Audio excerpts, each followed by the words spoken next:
Hey guys, I built this hydroponics tower for a school project and all the files are in the description. The entire project's modular, so you can build it to your liking, as tall as you want, as many cups as you want. And there's a pump at the bottom in this Home Depot bucket that shoots water to the top. Let me open it for you real quick. There you go.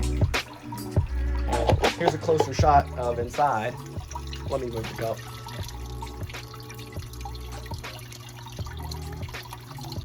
So we're finally back inside, and I'm gonna show you how to print this 3D cup. And here we go. I know this computer stuff is super boring, but all you're gonna do is you're just gonna drag and drop your 3D file, and you might have to tinker with it some, like spin it around, you know, how your file just comes in weird.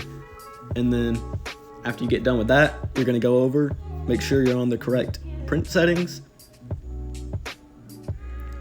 and then you just choose to file, export, and save it to your computer. Then you can put it on a little micro SD card and then take it to your 3D printer.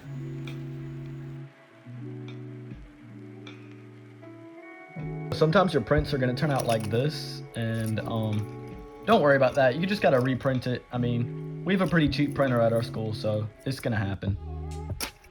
So once everything's done 3D printing, you're gonna wanna grab your cups. They have these little like grooves on the top so they can just easily slide in.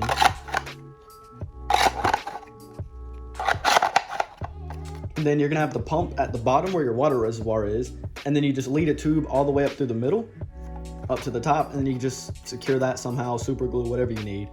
And then the top also just screws on. There we go. And then for your plants to not drown or like be overwatered, overfed, whatever, you're gonna wanna go grab you a timer from somewhere, and then you can turn it on and off. Right now I have it like, I don't know, like 30 minutes on, 2 hours off, something like that. You need to add fertilizer to the bottom of the 5-gallon bucket so your plants can stay healthy. Depending on what plants you have, you can use different fertilizers, but you'll just have to look up online for that.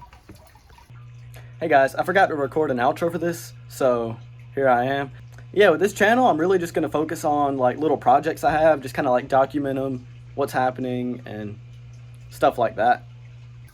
With the future of this channel, I wanna work on more projects like this. I just wanna have some fun documenting things I like.